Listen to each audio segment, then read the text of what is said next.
What I'm about to tell you, Dino Milai cannot say it.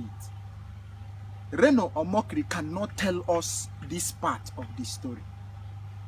How many of us remember the Ascon company situated in Akwa Ibom State, Ikora Abasi, to be precise? This Ascon is the largest aluminium smith in Africa. It cost federal government 3.5 billion to set up. Atiku, being the privatization chairman, sold it for 130 million.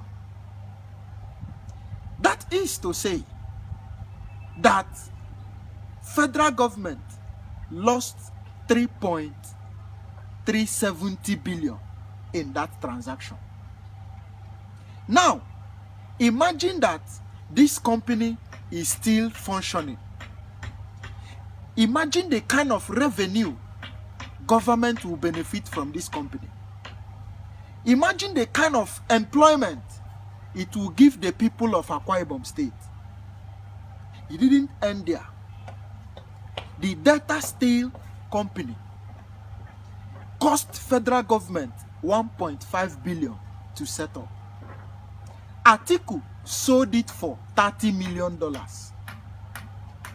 That is to say, government lost 1.470 billion in that steel transaction. Kai.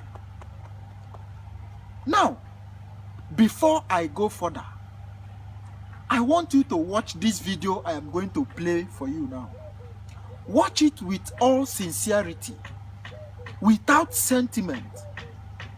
Comment what you think Atiku is coming to do as a Nigerian president. Please, don't forget to share this video and follow our page. Watch the video.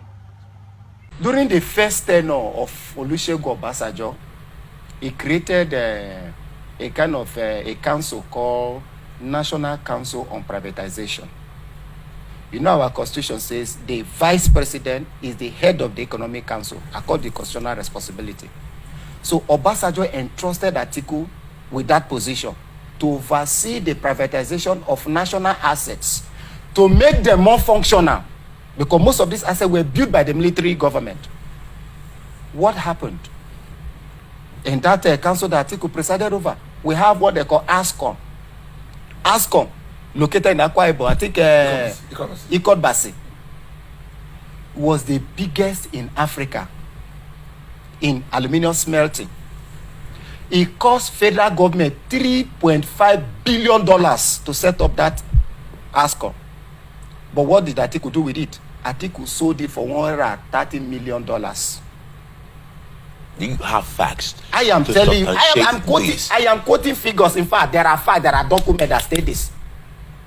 $130 million. Something that cost federal government $3.5 billion. The biggest in Africa. Assuming that ASCOM is still functioning, you know the number of jobs. I would have helped the Nigerian economy and the people of Akwa Ibom State. So with that was not the only one. That was not the only one.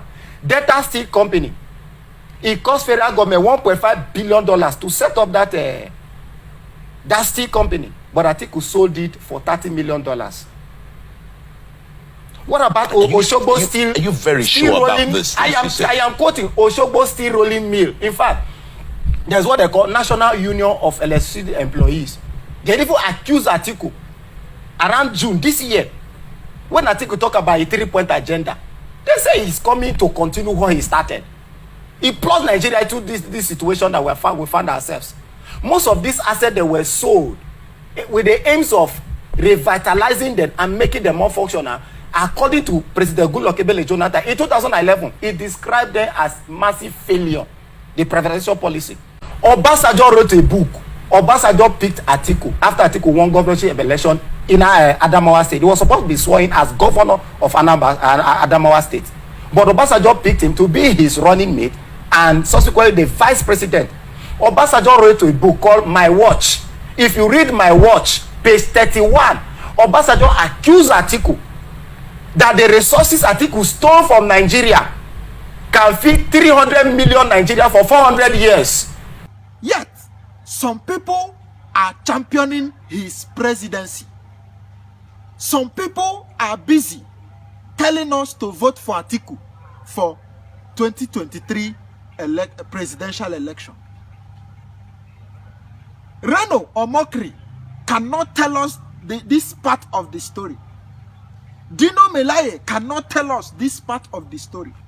They are all busy marketing their dilapidated goods, marketing their inferior goods to Nigerians. Anybody that is telling us to vote for Atiku for president, that person need to be diagnosed. That person need to be properly checked, because the person must have mental disorder. The person must be mentally ill.